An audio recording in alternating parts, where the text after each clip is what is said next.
bounce from here to here when you're in the gym or you've left your phone. So you can still receive your calls here. Don't know your SIM card.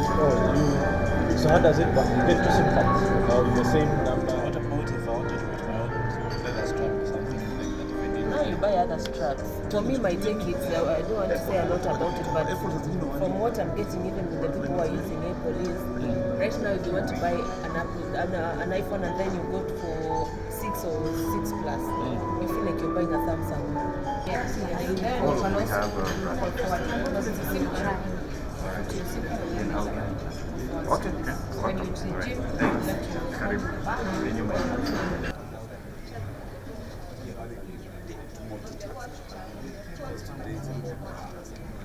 I have my watch, I have my galleries, I can always adjust this, and then it gives me the option of copy paste. But it is not easily available to Snapchat. So this is the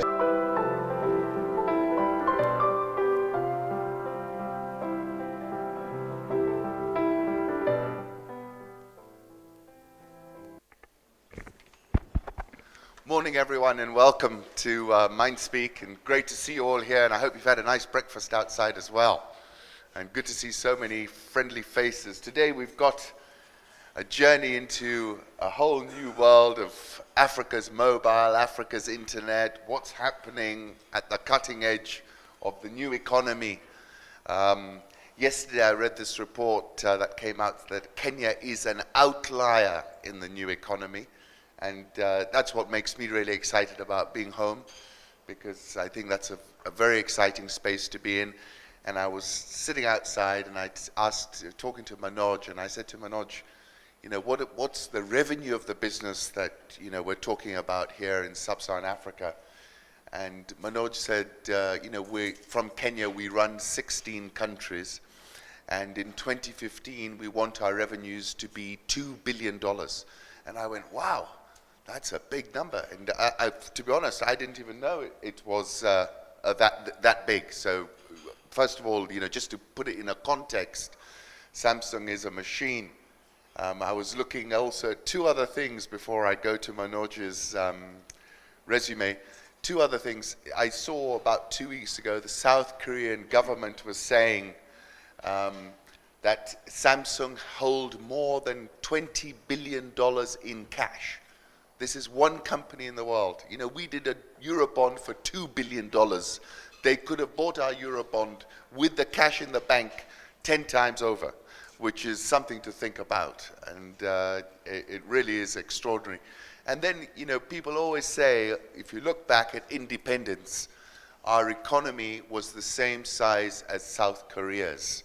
And this morning, as I was tapping through the data, Samsung sales are $230 billion. Our GDP, even after it is recalibrated higher, it's going to be calculated higher, is about 1/4, less than 1/4 of Samsung. That's one company's sales. So it's a really fantastic story that Samsung represents, and I think it's I think the lessons for us is, you know, we don't want to just rely on our natural resources. There's all this human capital, and we could learn a lot, I think, from how South Korea turned the booster on their human capital, because they don't have any oil, they don't have all these things that are exciting us.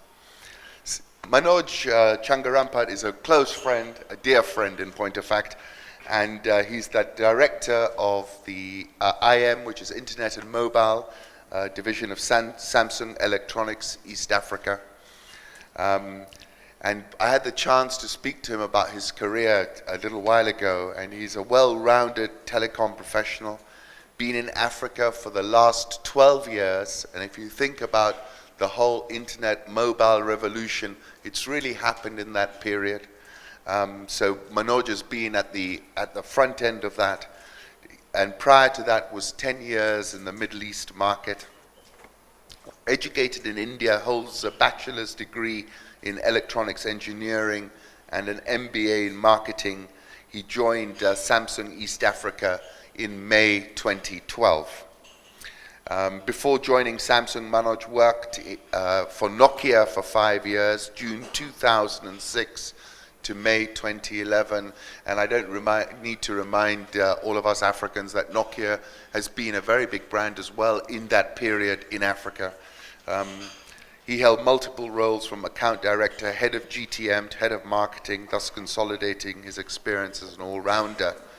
Spent 4 years in East Africa, April 2006 to October 2012, before moving to Nigeria as head of the division, primarily distributing Motorola and other products, responsible for Uganda, Tanzania, and Rwanda. In the Middle East, Manoj had held various positions from account manager to project manager in Dubai and Kuwait. Has traveled extensively, interacted with multiple geographies and people, and this is what the last sentence, which I just want to tell you. His passion is building and nurturing startup companies, and he's heavily engaged in the ecosystem, building the new ecosystem and the interactions in it. And actually, you know, in my journey through MindSpeak, I meet so many of our people, all of you here who have ideas, who want to start businesses. And I'll just say that Manoj is the sort of guy you'd want as a mentor, because he really is passionate and he knows his stuff, as I've just read out. It's a really great privilege to be introducing Manoj today. There's so many things which I'm going to, one last thing I'm going to touch on. You know, I do a lot of economic analysis, and part of the tricky thing in economic analysis is the data. Our data isn't that great. There's a lot of data gaps. And we were talking one day, and Manoj was saying, that's a challenge we had in Nigeria as well. Because if you looked at the average salary, it was this figure. But when you went to somebody's house, there was a new fridge, a new TV, and you thought to yourself, how is this working on this salary? So lots of insights I've gained from Manoj, and lots of interesting information. And I'm looking forward tremendously to hearing what Manoj has got to say. And Manoj, the stage is yours. Thank you so much.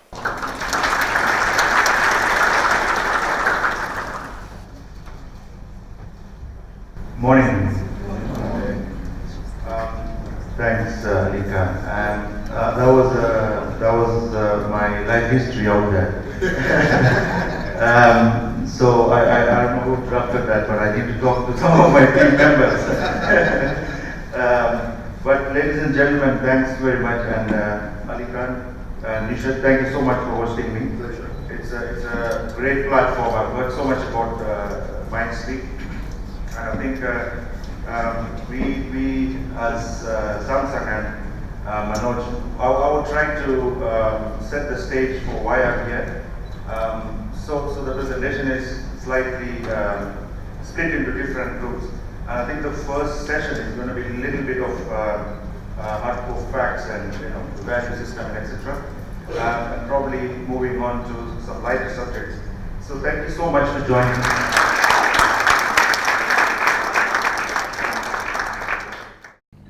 It's been a long journey. I mean, if you look at Chairman Lee, who started up a company as a trading company in 1938, and moving into electronics in the mid and late 60s, and here we are. I mean, we are now talking about innovation, talking about cutting-edge technology, not just in mobile phones and tablets.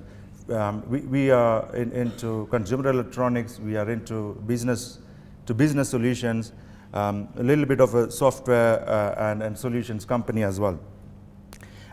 You will also notice that, I mean, following the formation of the company, the current chairman took over in 1987, and of course you would find some smaller details, like there's been a breakup of Samsung Group in 1987, but the Samsung Group, as you see now, was spearheaded by the current chairman, and there was a Frankfurt Declaration where he changed everything. And we are particularly, leading in a few segments, mobile phones, smartphones, very big in semiconductors, especially in building memory chips and processors, for people who didn't know about it, and also in the display technology. So I thought I would also share what Samsung stands for in terms of values. Can everyone see what's on the screen, or it's a little bit blurred? I don't know whether. we could adjust the projector. But I'll just quickly go through. So our core values are about people, excellence, change, integrity, and co-prosperity. These are our values. This is where we came from, and these are the foundation or the pillars of our organizational culture and the way we work in our company. Just looking at the performance that Ali Khan wanted me to present. so this is actually 2013 net sales. So we clocked $268.8 billion in 2013. And then we came from somewhere around 173 billion in terms of total revenues back in 2008. So we have grown considerably year on year. And I think it's been a great success story led by our chairman. We also can talk a little bit about the net income, I mean, perhaps of interest to you as well, which you talked about this morning. We declared a net income of $26.2 billion last year. So we've got a great journey ahead, and I'll take you through some of the things that we are doing as Samsung Group. So if you look at on the left-hand side, I mean, those are the affiliated companies, or those are the groups that you will find. And under each group, I mean, you will find multiple companies sitting here. So, for example, overall, I mean, we're talking about electronics, heavy industries, chemicals, financial services, and others. This is actually what Samsung Group is all about. It's not just about electronics. So we've got huge support structure coming in from different affiliate companies. So few of the notable companies you will find here, such as Samsung Electronics, Samsung SDI, Electromechanics, SDS, Samsung Display, and Advanced Glass Technology. And if you move into heavy industries, it's quite a big ticket items here. We'll see we've got a huge construction company called Samsung C&T. We've got heavy industries who are into shipbuilding. So we build ships which can break the ice. Actually, icebreaker ships is one of our core competencies in Samsung. Moving on to Samsung Engineering and Samsung TechWin. TechWin is slightly of aerospace, sort of, you might have heard about CCTV, the solutions that we give. So now that's under a company called Samsung TechWin. So now how many people know which building that I'm showing on the screen? So that's Burj Al Khalifa in Dubai. So that's now an example of what Samsung C&T can do. So we build this. We are the construction contractors for Burj Al Khalifa. I mean, things that, we don't know in Africa. So we hope to get C&T as well into the country and into the continent, and to build some iconic structures. So one of the other iconic structures I can talk about Samsung C&T is they built one of the towers in Petronas Twin Towers in Malaysia. So quite a big engineering firm, quite a big construction firm. Samsung. And we've got also, very big interest into Samsung Chemicals. You would see that we've got 4 companies. I'm not going to go through every bit of it, but like I said, this information is available. And moving on to financial services as well. So how many people would believe that Samsung has got life insurance? It's that kind of conglomerate. We one of the leading life insurance companies, fire and marine insurance, Samsung Card, Samsung Securities, asset management, venture investment. So we have got a full portfolio of financial services sitting under Samsung Group as well. Now coming into the last bit of what Samsung Group is about. One of the biggest companies that are present in Kenya is we've got Chail. Chail is our advertising company. We've just opened an office in Kenya about a year ago. They do pretty much all of our marketing services, and of course for other companies as well. But also, it's worthwhile noting that Samsung owns some hotels. So one of the hotels that we're quite proud of is Hotel Sheila in Seoul, and also an extension of it is as a duty-free services that Sheila provides. So if you ever travel to Seoul, you would find the duty-free run by a group called Sheila, and that's owned by Samsung. And then second part of that services is that we've got the research institutes, we've got hospital as well, universities, also into biologics and a few other new growth segments. So just to go on to speak about what Samsung has done in terms of developing and building the affiliate companies, is that really what it is about is we are watching the mega trends. So I don't have any information, but I'll just speak to you what mega trends about. So there's a team of researchers now looking at what mega trends are about, what's going on in the world in terms of the mega trend. So one of the mega trends that we look at, significance for me, is that we see the businesses happening out of metropolis or a capital. So for example, Nairobi. We believe that, for example, in mobile phone business, 60 to 65% of the business is done out of Nairobi. So looking at what we should focus, what we should, the 80-20 principle, I really wanted to impress upon you that most of the capitals in the world, or metropolis cities in the world, are now controlling the economy. So that's a mega trend compared to the last few decades. The other mega trend I can think about is that the development of Nairobi, for example. Where we are now, from a small town into a mega city. The suburban areas are, we are all the way up to Thika on one side, and I don't know, Machakos on the other end, perhaps on the Thika road. So the metropolis has increased huge. So if you look at Samsung as a group or as a businessman, you should think about what services can be provided in these mega cities following the mega trend. So for example, things like security, things like CCTV, Wi-Fi, or cloud Wi-Fi for the town. Those are the mega businesses that is going to come in the next few years. Of course, with there's another way of looking at it, is slightly negative from an economic perspective, but with mega cities, we also foresee mega slums coming up, which support the mega cities, and those are the workers who support really the mega cities. So just so that talk about the trends in the industry as well. So once again, there's a lot of text on the screen, but basically, these are some of the accolades or some of the numbers that we can talk about. Like Samsung Electronics is world's largest information technology company. Heavy Industries is second largest shipbuilder, etc., etc.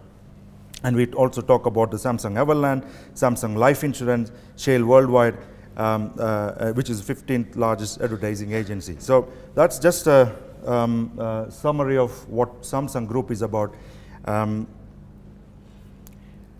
I just wanted to bring in another dimension. What people see, what marketing world see, what the world sees. So Interbrand is one of the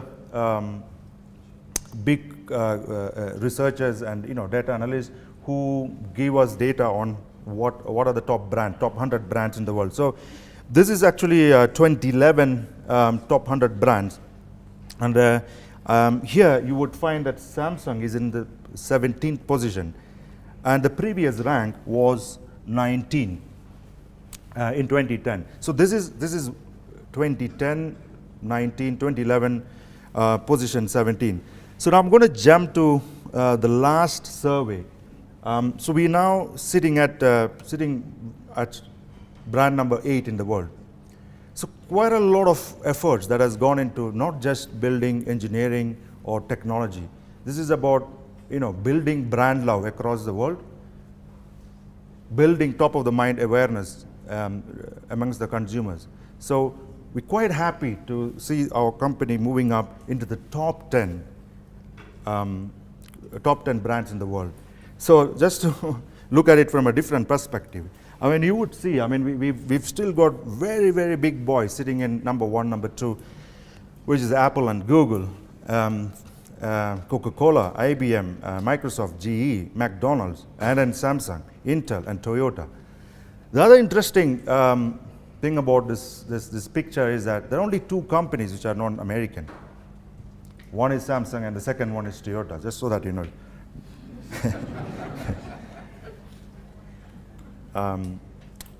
And interestingly enough, in terms of ecosystem or the mobile ecosystem or internet ecosystem, you can see that Apple, Google, and Microsoft are very, very, very well placed in terms of the brand. not to mention, I mean, of course, the Cisco's, the Amazons, and the Pepsi, Oracles, SAP, lots and lots of American companies. All right, so so that's where we are. So we closed at brand number 8. There's a lot of ambitious plan behind it. I'll perhaps show you in a bit. The other important thing about this particular chart, there are some numbers on the corner, on the right hand side, right and bottom corner.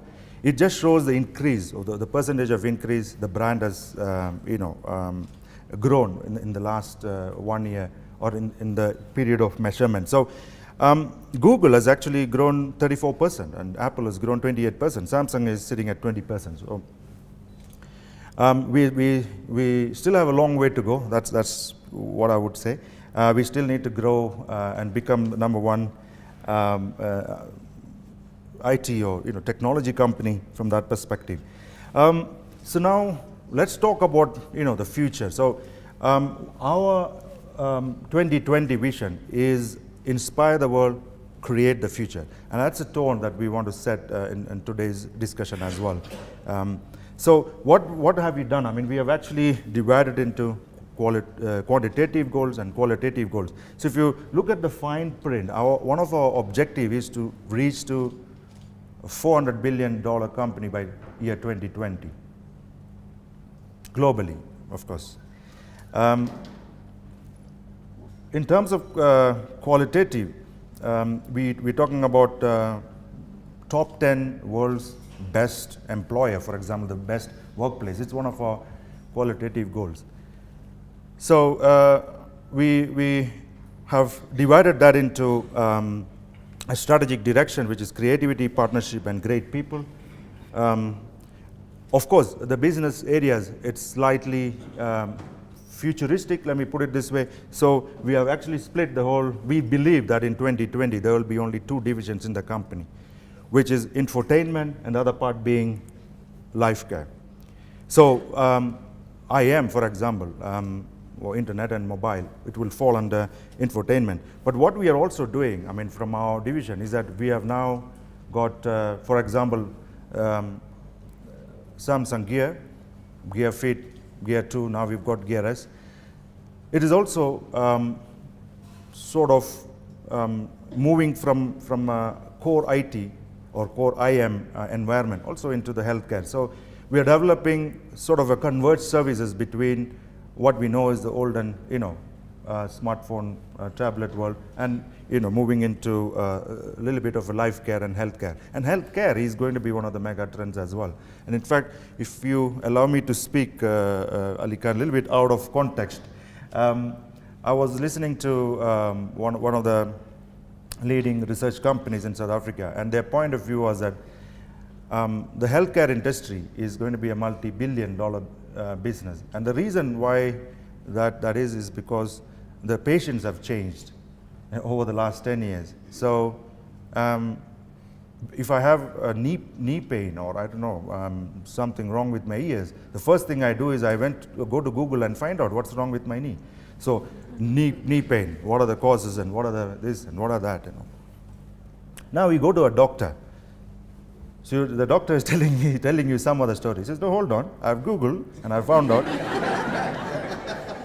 the knee pain is not because of my drinking habits, or drinking beer rather, but something else, Now what else is the patient doing? And the patient is also doing another thing. The doctor prescribes some medicine, okay? So before he or she goes to buy, he Googles, what's this medicine going to do to you, to me? What are the side effects, So the patients have changed, right? I'm sure you agree. So the patients have really changed. So one of the terminologies they use is the patient to transition from patient to patient GP, or general practitioner from that perspective. So we're now talking about a patient GP. And the other interesting fact of that presentation was that they showed patient GP, the symbol or the picture was of a woman. So I asked, hey, hold on, what about the men? He says men will admit to a disease or a ailment or a pain when he's going to hospital or he's dead. But on the other hand, women are, I mean, they don't take anything light. If they have a headache, they'll start Googling, hey man, I've got a headache, So the representation of patient GP is actually a woman, not a man. So I must tell you that.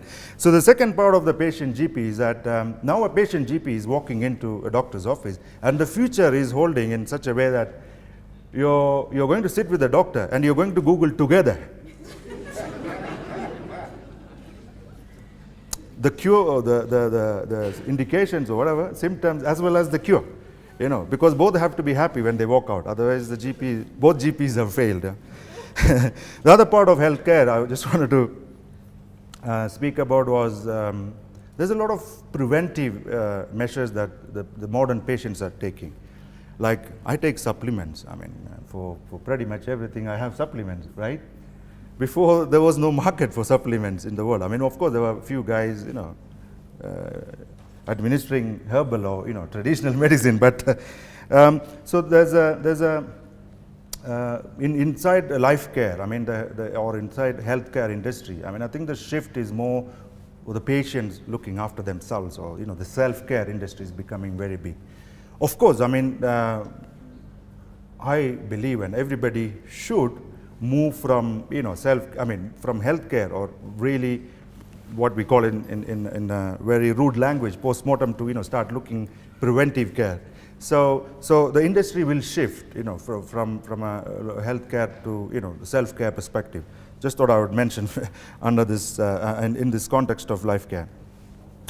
So just to move on, I mean, got few other things. I mean, we have another program called Planet First. Of course, we are in a technology industry, and we building chips and silicons and displays and etc. So it's an initiative, it's a mindset, it's a fundamental change in the way we think. Is that we will build technology, and we'll build products with the environment, with Earth or green Earth in our mind. So it's just a project that we have started in 2013, and you would find Planet First as or Planet First logo in some of our material as well. Of course, I've also put in some thoughts on what we think about the eco-management framework. Of course, the eco-management is a combination of how to protect and sustain the environment versus what technology we can build. It's always a catch-22 for the designers and R&D teams that are sitting behind in Seoul under the desk, I mean, or above the desk, whatever the case be. Having now, we talked about what Samsung and what Samsung stands for. I just thought we'll briefly talk about the business areas and then where I sit as an individual or as an employee. So briefly, we reorganized last year, and we've got the consumer electronics, IM division, internet and mobile, IT and mobile, pretty much close to each other, and then the device solutions. Now, interestingly enough, one of the topics that we cover under IM is also the business of doing business of doing networks. For example, LTE equipment or 3G equipment. A lot of people in Africa, especially, are not aware of the telecom systems business that Samsung do.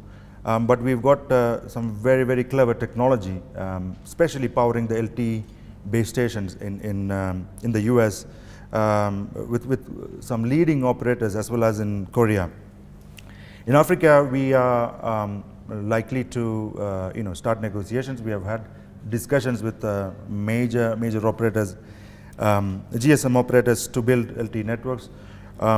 Let me stop there. We are working hard to get into Africa business, especially in terms of LTE network building. So that business is really just for a comparison sake, will compete with the likes of Ericsson or Nokia Networks or Huawei or ZTE and the likes. So having said that, so that's basically, the corporate information and where I'm sitting as a division.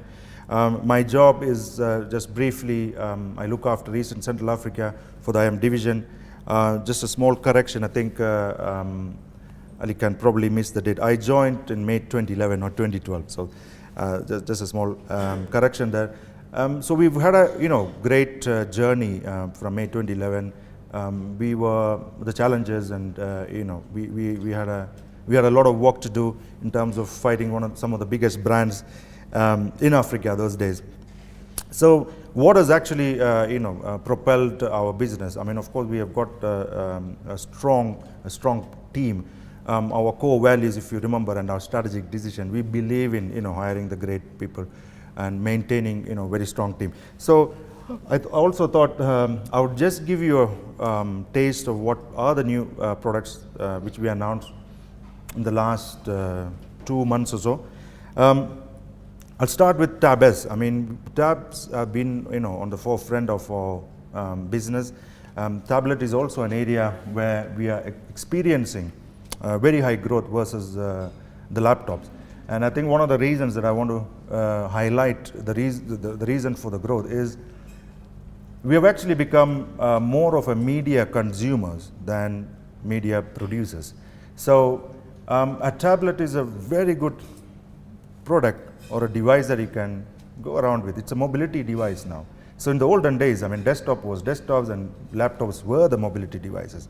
Now the whole thing is changed, and the laptops are now the new desktop, and tablets are the new laptops.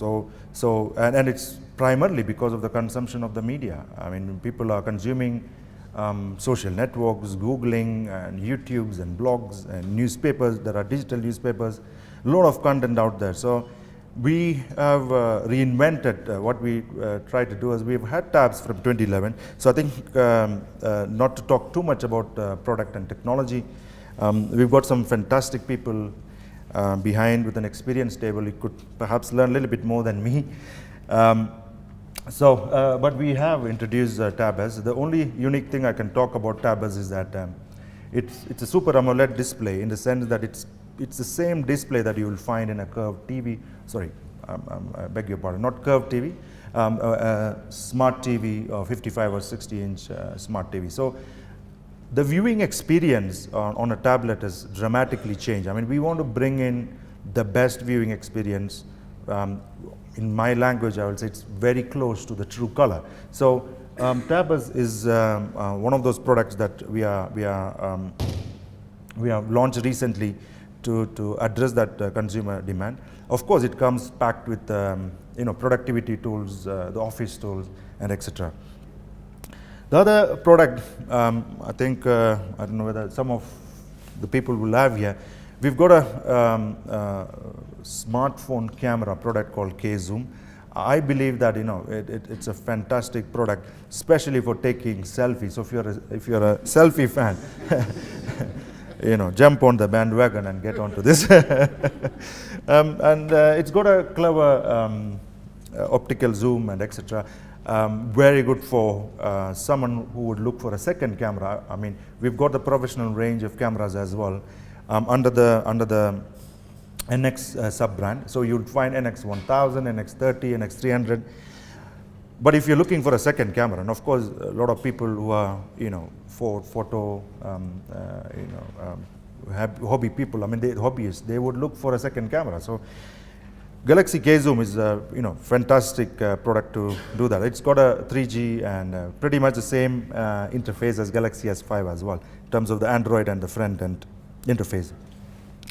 Now, something that we're going to launch very soon is a new family of smartphones called Galaxy Alpha. Now, Alpha has got no predecessor, so it's not going to be an S5 or S6. It's Alpha. It's the first of its kind of its product. I don't know whether it's on the display or not, but I've got a Alpha. I'm testing it out now. This is going to be a game changer in the smartphone industry. Slightly different design than the past or the design that you're used to from Samsung. So I would encourage you to have a look at it and see what Alpha looks like. And then the last bit of it is, this is about a week ago. We announced some cutting edge products in Berlin during the IFA show. So what was, I mean, this is just a quote from Forbes. I thought I would do more of industry industry analyst quotes than, marketing myself.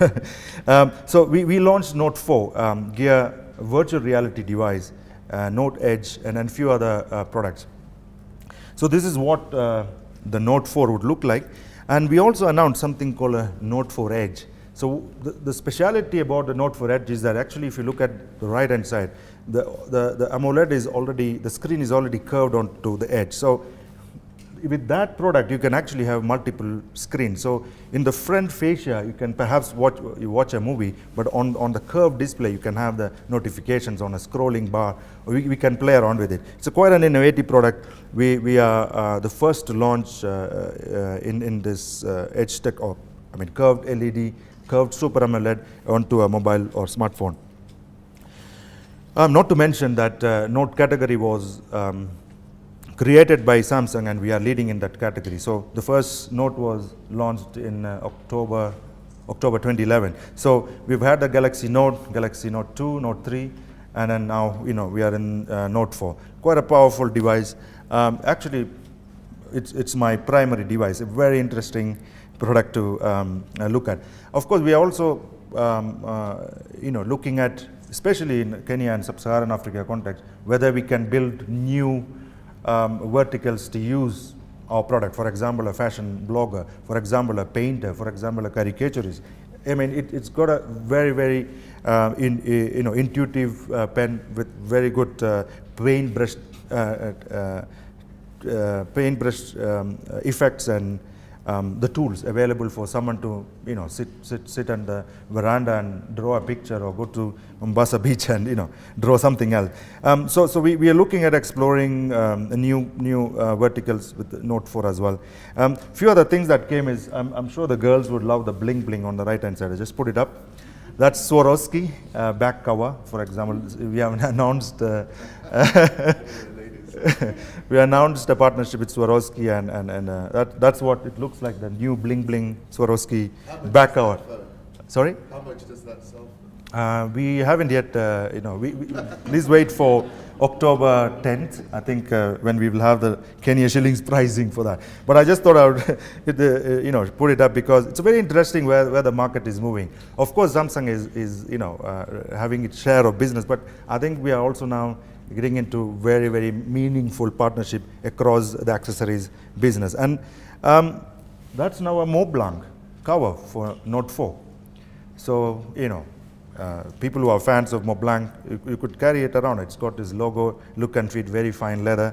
And also a Mont Blanc pen. I mean, it's not just a pen, it's a digital pen. So it can actually replace the S Pen that we have on our Note 4.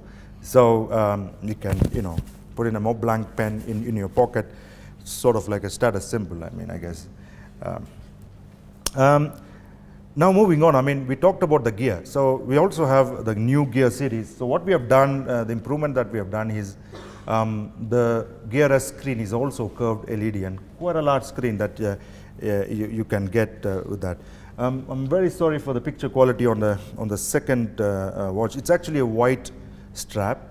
And Swarovski is also, giving us some very, very clever straps to go along with that. So imagine walking around with the, fully bling bling. I'm sure the girls would love it. So that's now, the golden version of Swarovski strap. Now what you see in the corner there, that's Gear VR. It's a virtual reality gear. So what it can do in a nutshell is, we don't have samples yet. Probably in 2 weeks' time we will be able to display everything. What I can do is that you can actually, it's like a goggles or 3D a spectacle, but it covers your eyes, and you play a movie. You actually feel that you're doing 4D or 5D, just like the guy in Junction. If you know the parking lot, the 4D or 5D theater, it's probably is going to run out of business. But this is now virtual reality, mobile virtual reality. So someone can actually carry it around. Big for gaming. And so one of the examples is that I actually was warned against using it because of the heart problems. I'm just joking. Because, you know, there's this clip that they gave me a demo, and it's you're sitting on a roller coaster, so it starts from where you should start on the ground, and then it slowly starts moving up and moving up. So I'm looking here and looking here, okay, I'm moving up, moving up, moving up, and by the time he hit the top and it's about to come down, I removed it. I said, I can't handle this thing of going down, you know, 300 feet or whatever the case be. So that's what virtual reality can do. Another example, I think you would find some of the videos is that it's about it's you can be inside a ballet, for example. There's a ballet, live ballet or concert or whatever.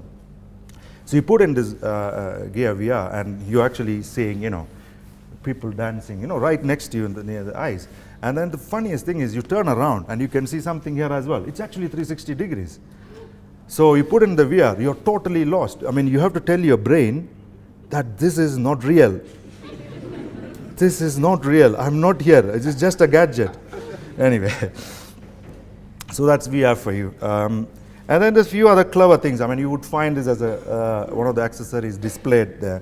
It's called Circle. It's actually a necklet. I mean, I'm sure you know what is bracelet. So this is a necklet to give you a comparison. So we call it Circle. I mean, it's a good gadget for people who are you know, walking around. It's actually something you can wear, and it's got a sort of like a magnet on the end.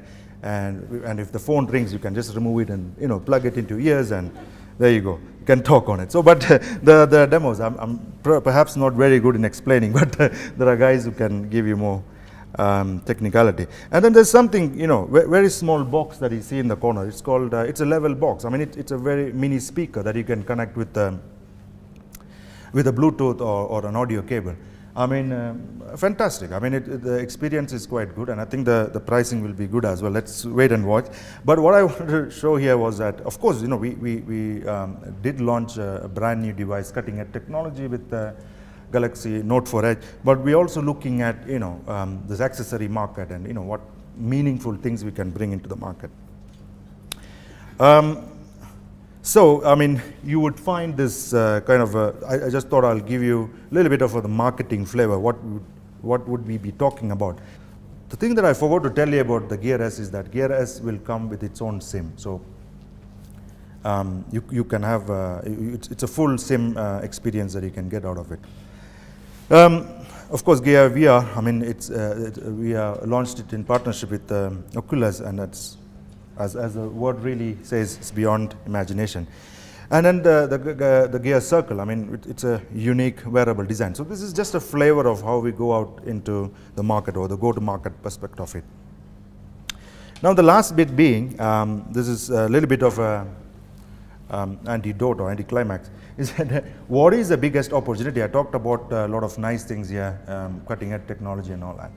But if you look at Kenya or Sub-Saharan Africa, this is just a snapshot of what Kenya internet is about. So I tried researching the number of internet users in this country. Somebody says it's 19.6, somebody says it's 13 million. But anyway, I said, okay, let me go with the regulators' statistics. So we've got perhaps 19.6. We are probably sitting at 22 million internet subscribers in this country. But the most important thing about the internet industry is that we've got over 95% accessing the internet through mobile devices. And I think that's the opportunity. That's the huge opportunity for all of us sitting in this room. The other thing about it is that the whole entry smartphone business, as I would put in point number 5, is about lowering the entry barrier. So one of our success stories in this country and in the continent has been partnership with GSM operators. I mean, it's always worked well, and they're the ones who provide really the bandwidth. They're the ones who are championing the mobile internet space from an infrastructure point of view, and us as a smartphone players or enablers for the internet, we have had very successful collaborations in this country and elsewhere in Africa. The other thing about entry smartphone, I mean, I was having a 2.8-inch screen, so just so that I put you into context, the trend is actually, we used to have 2.8-inch screen. It wasn't all that bad. But now people are saying, no, we don't want 2.8 anymore. We want 4-inch screen. So it's a trend that we are seeing in this market. And I didn't want to put up a lot of devices on this slide, but this is an area that Samsung has worked very well. Perhaps from August of 2011, we've had very successful campaigns in building the entry smartphone space. Perhaps the other way to look at it is that we are actually converting the feature phone into an entry smartphone segment. Perhaps that's the best way to look at it. With that, I'm going to stop with the high-tech presentation. These are the softer topics that are coming up, really talking about what is ecosystem and what role we are playing in this session. I mean, you can ask me questions because it's going to be quite a lot of new things outside the electronics industry that we talk about. So please feel free to stop me and ask me questions. I can see, some tech guru sitting in the second row. So what's my mission, or what's my team's mission? I mean, it's clearly to offer the best value proposition to the consumers. Work through local indigenous partners or entrepreneurs in Kenya. We do not dictate the pricing, so I would just make a comment that we provide the guideline to retail pricing. We build a lot of experience centers across Kenya and, of course, sub-Saharan Africa, which is serving three purposes. I thought I would capture that as well. It's the education perspective and the genuinity of the product, whether you would like to know whether the product is genuine or not genuine. And then perhaps the last bit being, activating a service, whether it could be an email or a map or any of the services, we would help people to activate. And what we have done is also that we have dedicated Samsung experience consultants in some of the stores. Most of the stores actually, experience centers. Then I wanted to highlight the warranty bit. So we are one of the few companies who are offering 24 months warranty or 2 years warranty. This 2 years warranty has come about mainly because of consumer feedback and a lot of research that we have done in this country and across Africa. I mean, everybody's told us the same thing in 2011. I mean, guys, can we have an extended warranty? And I think we are very happy that we announced extended warranty in 2012, but not just announcing something which doesn't translate into a promise. So the brand promise really is that we will give 24 months warranty and we will back it up with a number of service centers and collection points across the country and full spare part holding in the country. We also developed what we call it as a CSP, Customer Service Plaza in Westlands. So that facility is not outsourced, is run by Samsung. It's only facility that is run by Samsung as a service center. So and we believe, I mean, we use that as the pivotal point for any service queries and genius cases that come out of this country. We also introduced e-warranty as a measure to give the consumers a means to find out whether the product is under warranty or not. So one could simply take the IME number, SMS to a short code, I'm sorry, and get a feedback whether the product is genuine and whether you have 24 months warranty or not. It's been operational probably 4 years thereabout, and I think we are very, very proud of e-warranty system that we implemented. A lot of regulatory agencies have also, given us credits for building such a robust SMS-based, peace of mind sort of system. Finally, our commitment is to the consumers, and the enablers are really the support structures. The enablers, in that sense, it could be an indigenous retailer, it could be a distributor. They are support structures. So our commitment will remain firm to the end users or the consumers. Now, looking at the ecosystem at the large from a different lens, and to breaking it down. So who are we talking about in terms of the ecosystem? So let's talk about universities. So we do have some strategic alliances, partnership with some of the universities, example Strathmore University and iLab Venture. And then the students as well. I mean, we do what we call it as an outreach program or boot camp. So we go into multiple universities in Kenya and across East Africa, training students free of charge how to build a mobile app on Android platform. We had done it in the past on Bada, which is our own platform as well, but we have moved since 2012. We moved to completely to Android platform and Android mobile app trainings. We also work closely with developers. So Kenya perhaps is leading in East Africa. We've got about 370 odd applications developed in Kenya and uploaded onto Samsung's own app store. 377. Yeah, thereabout. I mean, 370, 380, thereabout. So you know, we are looking forward to receive more and more developers onto our app store, the other bit being the communities or hubs. Some people might call it hubs. So we do work with communities across East Africa, even to Ethiopia as well. We just started the collaboration. So in Kenya, 2 or 3 communities or hubs are supported by us, especially in terms of providing, you know, experience tables and devices for developers to test. Excuse me.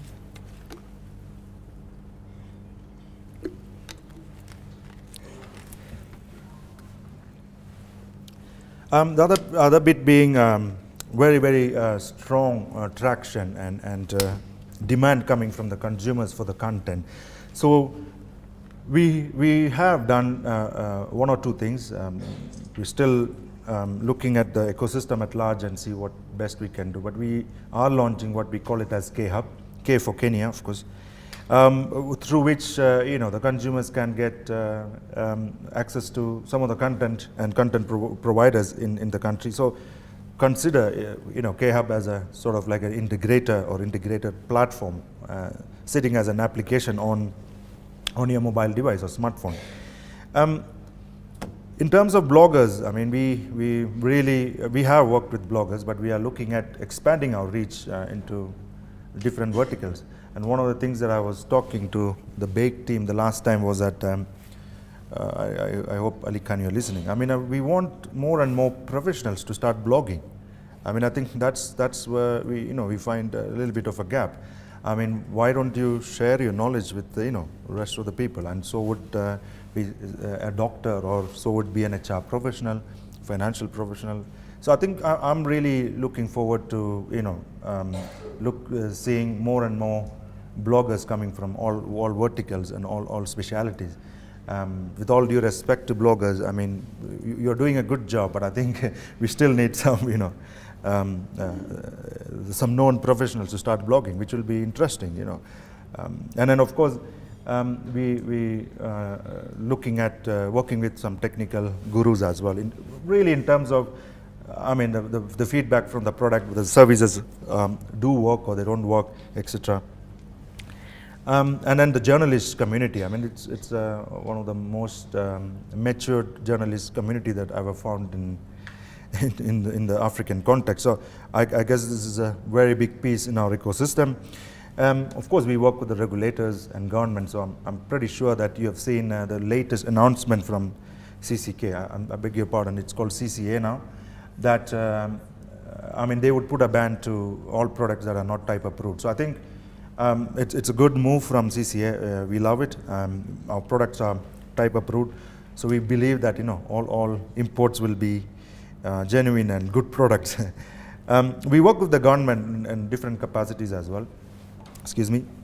We also provide solutions like smart school, solar powered internet school, some solutions on tablets, etc., etc. Of course, we work with a number of clubs and known sports associations and other entities in the country. And finally, perhaps I thought we would talk. I would also talk about the venture capitalist business or those enablers for the startup companies.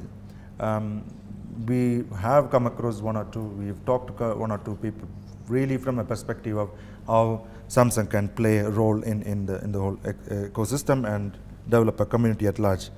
So I wanted to put up this picture because this is a picture of ecosystem, I think about 15 years ago. And the picture that I showed is slightly different from the picture what you see here. This is about what ecosystem means, from a green earth perspective, or what happens with the producers and the animals and etc. etc. So the picture has changed. I mean, we are looking at a much larger picture of ecosystem now. I am by no means it's a comprehensive list, but this is a beginning. The other thing, probably I come across is what are we doing with the counterfeits? I mean, fighting counterfeits has been a very big subject and media attention in the last couple of years. So in 2012, we have seen the authorities or the regulators coming up with a new law, but we still see counterfeits in the market. Very simple reason that, for example, if we're talking about Samsung, we have performed extremely well in certain categories, not in all categories. In some categories, we have really done well, and there's a huge demand coming out from the consumers for those products, or the Galaxy smartphone product. So the counterfeit is really what people are looking to copy, cheap or copy. I mean, I've even seen in one of the markets, one of the shops, that the guy imported two different boxes. One is a phone, the other one stickers. So all what he does is that he removes the sticker and puts it on a phone. That sticker says Samsung, by the way. So that's how the guys are doing in the market. So there's been a number of activities. I know it's quite a sensitive subject, but again, this is not really, I'm not alone in this fight, and I really encourage everybody in the ecosystem, other OEM players, the regulatories. We need a wider platform to address the counterfeits. I mean, this is not just for me, but it's there are some good signs coming up in terms of there have been some raids in the market. ACA, which is Anti-Counterfeit Authority, they're helping. They have helped us in a couple of raids. This is ACA officials going out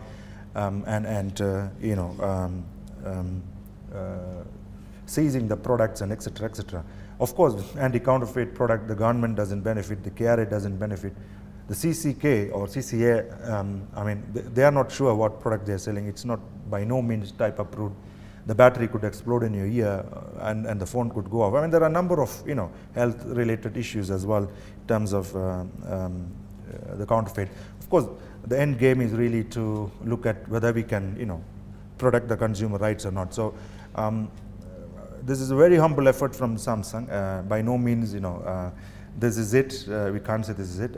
So the concluding statement on this would be, I really encourage everybody in the ecosystems, all stakeholders, to sit together and make a plan. We need to perhaps educate the custom officers what is counterfeit and what is original.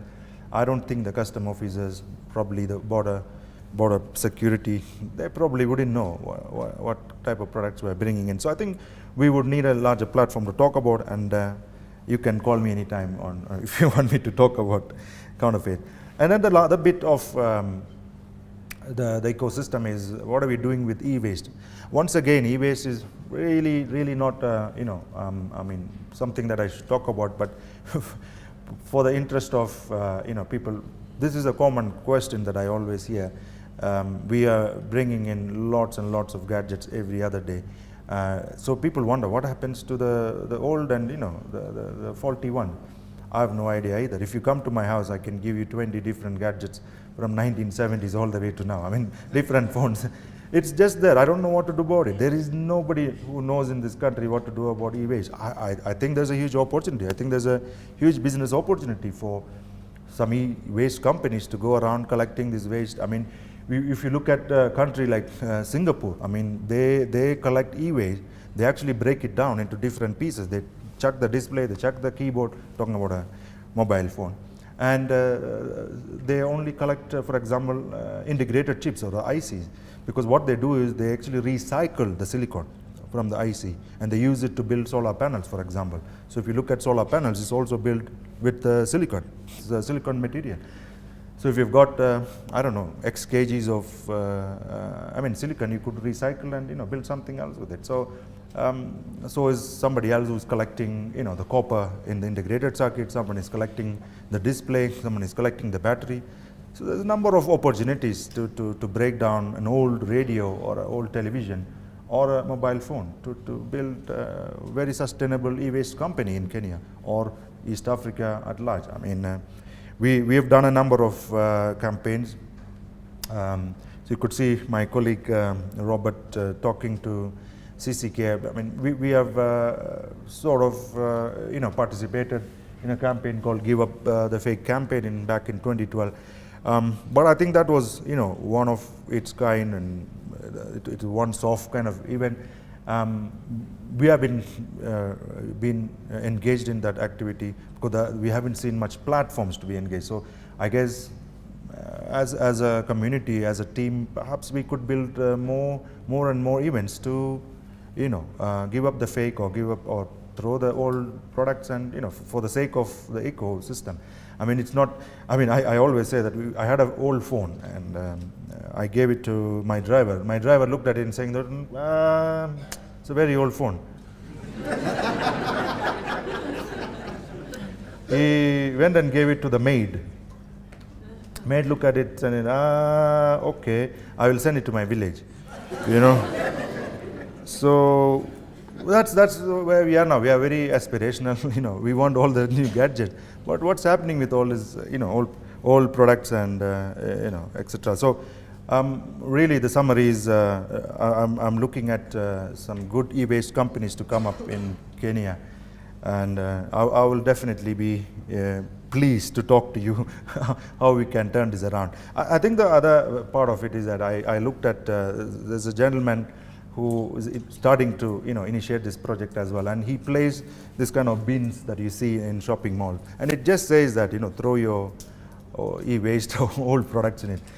And I was asking him after a month, so how many gadgets did you find in there? Is it 4 or 5? That's it.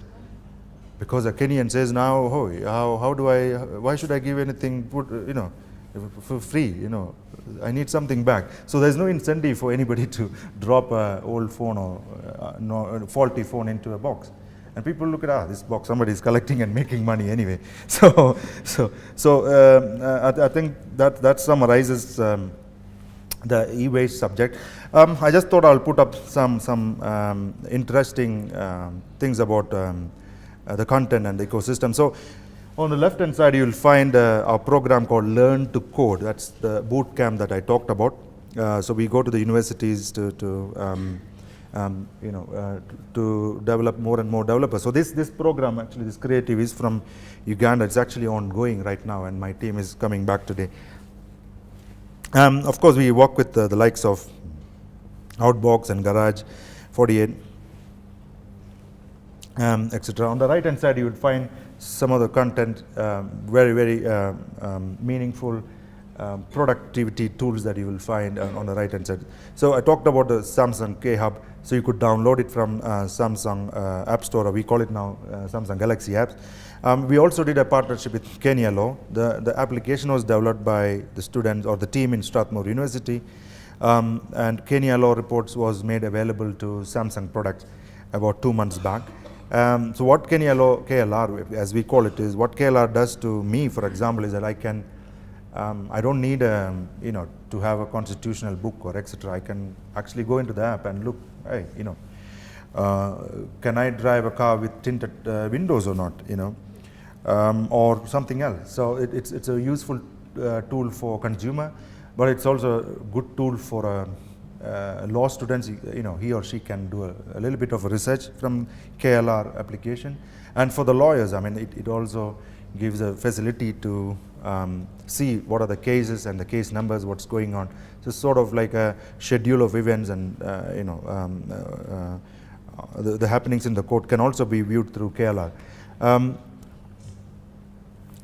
So the other part of it is I just thought I would mention, before coming to this session, I just thought I would Google, and find what's our footprint on digital. So 2 examples. So the bottom one, for example, I just Googled Samsung, and it came back with 544 million hits on Google. It's quite a phenomenal digital footprint for a company like Samsung. And of course, I also looked at Samsung announcing, the Note 4 Edge. It came back with 16 million results. So I think that's a softer side. I mean, quite a lot of interest for Samsung and Samsung products on the digital platform. Of course, few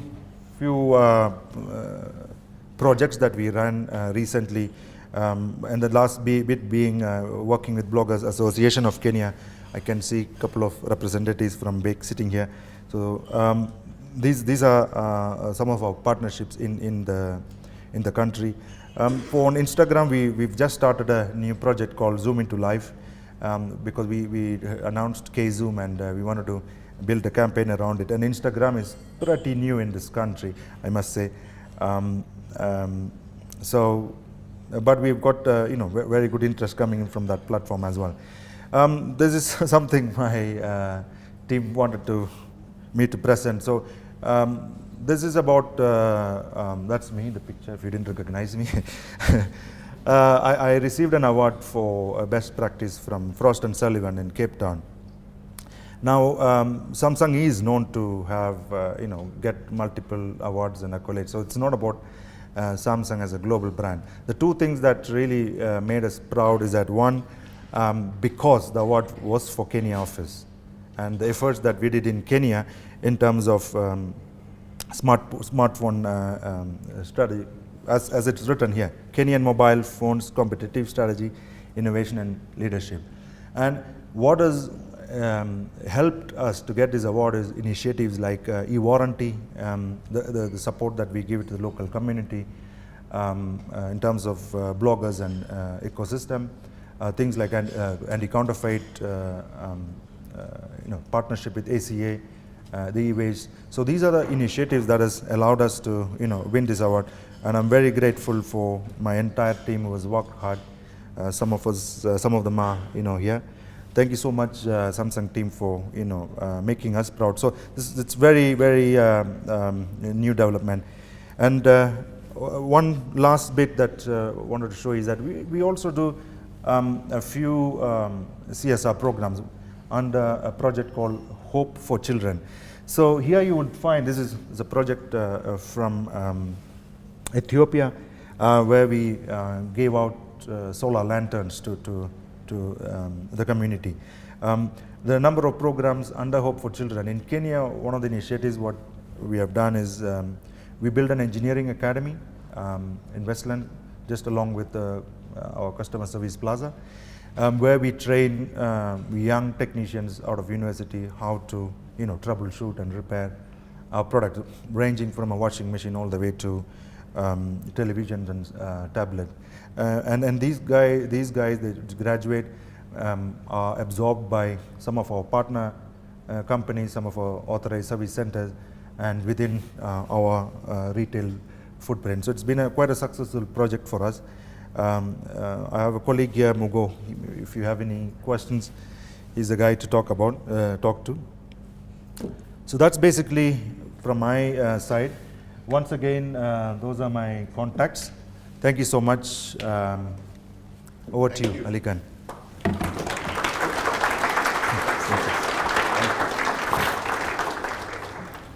Thanks a lot, Manoj. I got many questions, and I've got many questions coming at me from Twitter.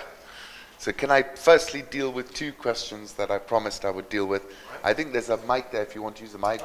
Yeah. So the first question is coming out of Ali Hussein, who's asking about when do you get a sub $100 smartphone? So we do have a sub $100 smartphone. Not very sure, but I think it's 7,000 Kenya shillings is Galaxy Star Plus. We also have a couple of products between 7,000 and 8,500 as well. So we've had the Galaxy Pocket in the past.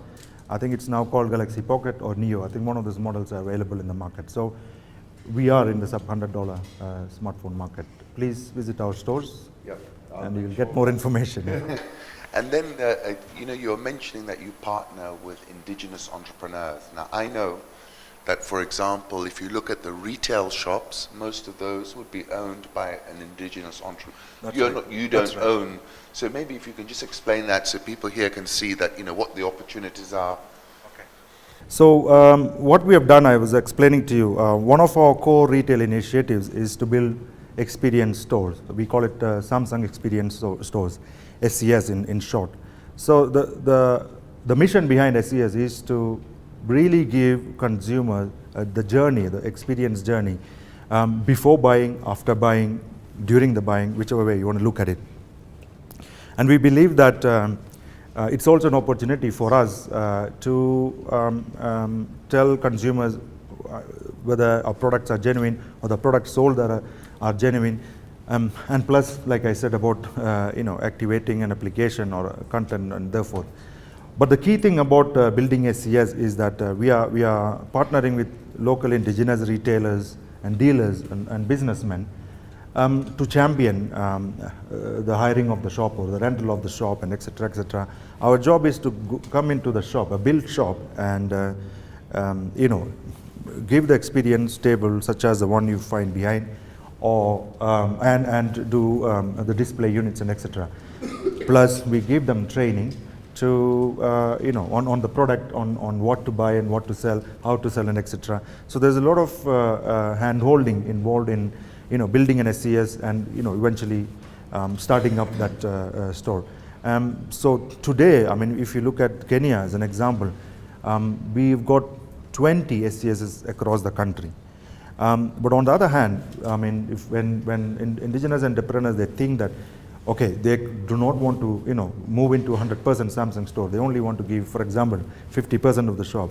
We build what we call it as shop-in-shop, SIS. So we also have about 70 shop-in-shops in Kenya, where the experience is pretty much the same. We still have the Samsung promoter or experience consultant or a salesperson, plus the experience table, a little bit of branding and etc.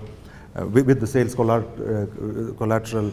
But of course, I mean, experience or SES is fully Samsung branded. So we looking at, you know, very key locations, key streets, main streets, for example. But we are quite happy to tell you that, you know, we even have a full SES in Kisumu. I mean, we opened it the other day. So we are across, I mean, Eldoret, Nakuru, Mombasa, Meru, we are looking at setting up one now. Nanyuki is almost completed.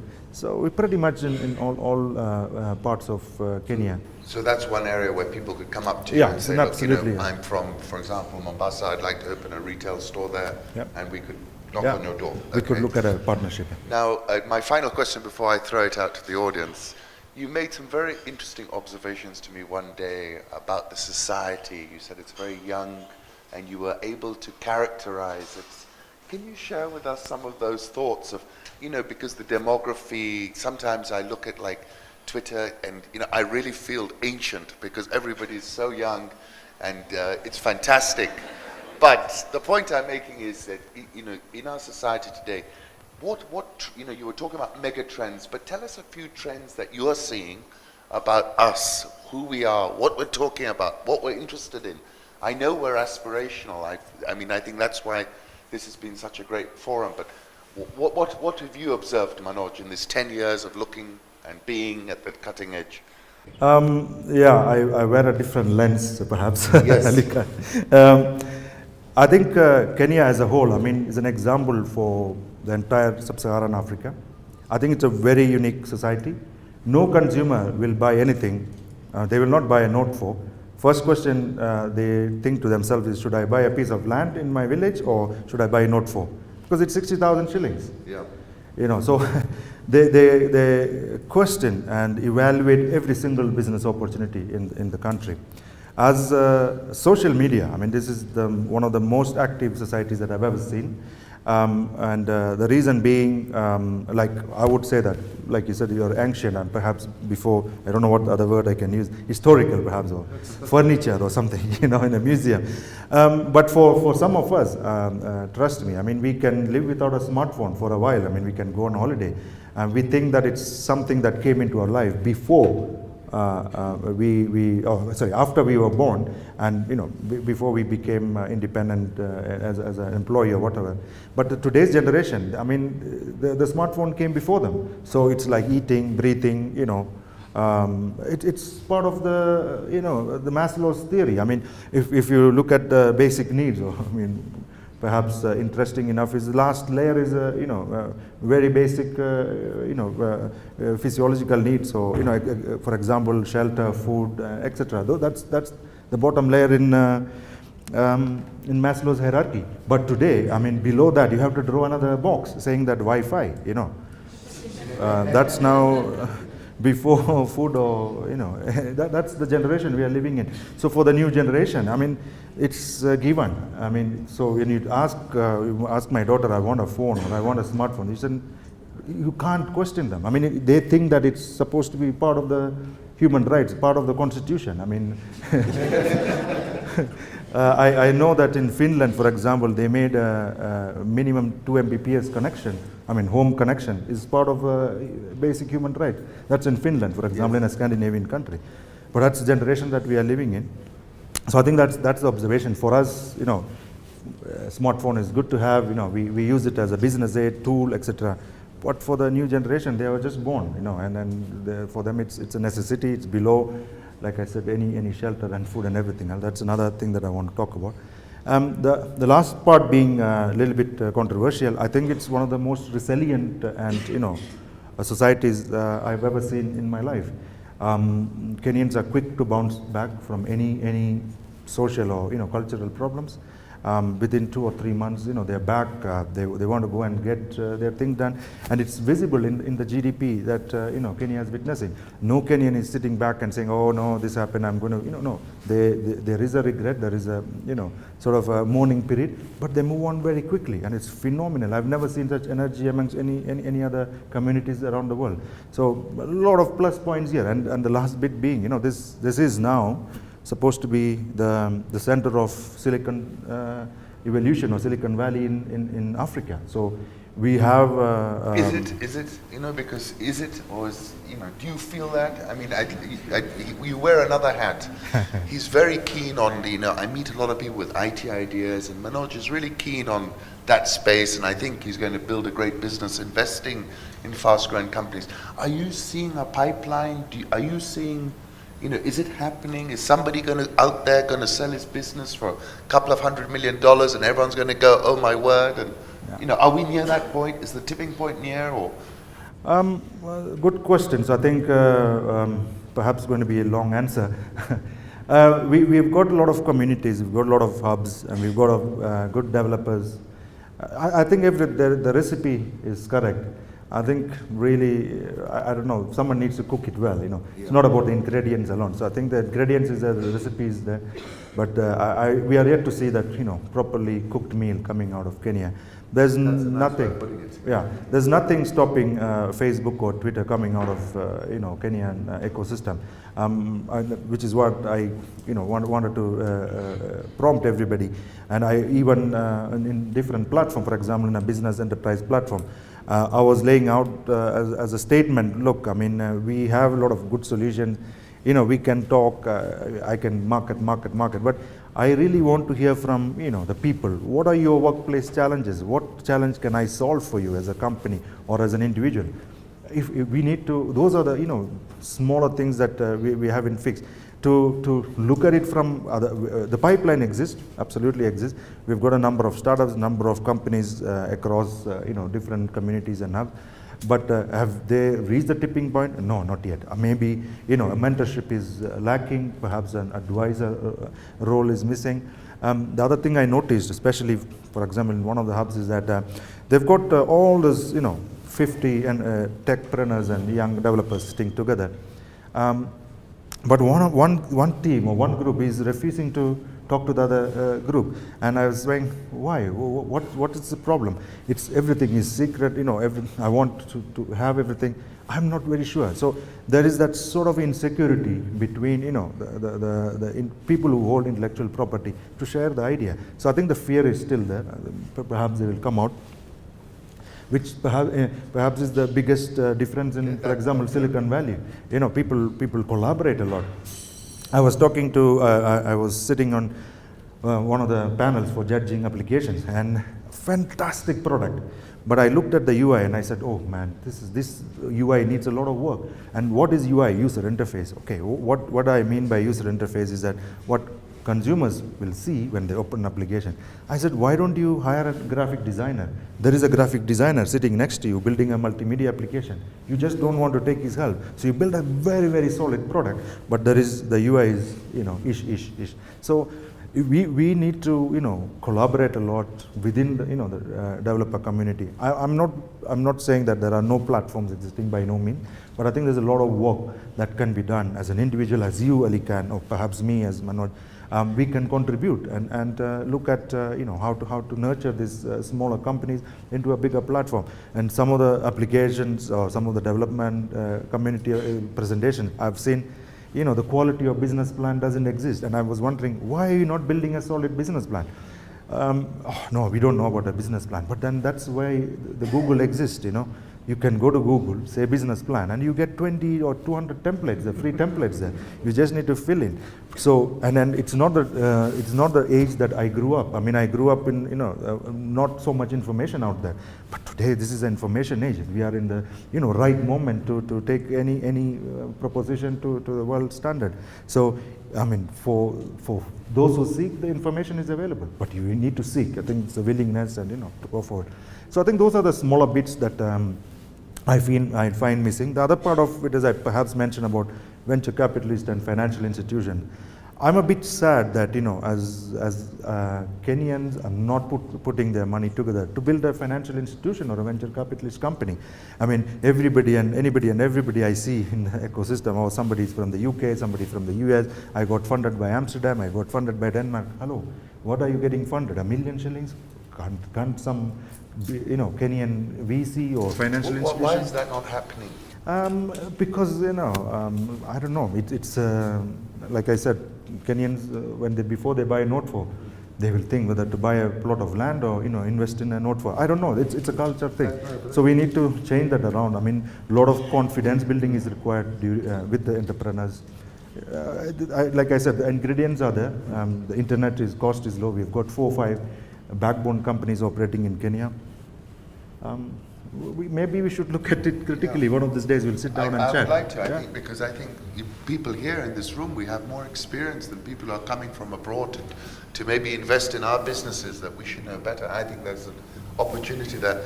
If I can throw it out, because Manoj really came to hear from everybody and get some ideas from you guys. So if anyone has got a question, can we go around the room? Hello, my name is Oki Odula. I do marketing communications. What I wanted to ask from the CEO is it Samsung Mobile or is it Samsung? I want us to also look at all the other consumer devices that, they have. For example, Samsung has devices in the kitchen, for cooking, like stoves and ovens, but people don't know about it, and it's so efficient, it's so nice. And I think guys should know about it.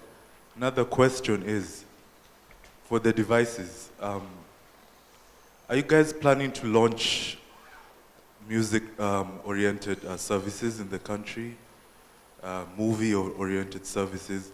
My Samsung feels incomplete without those things.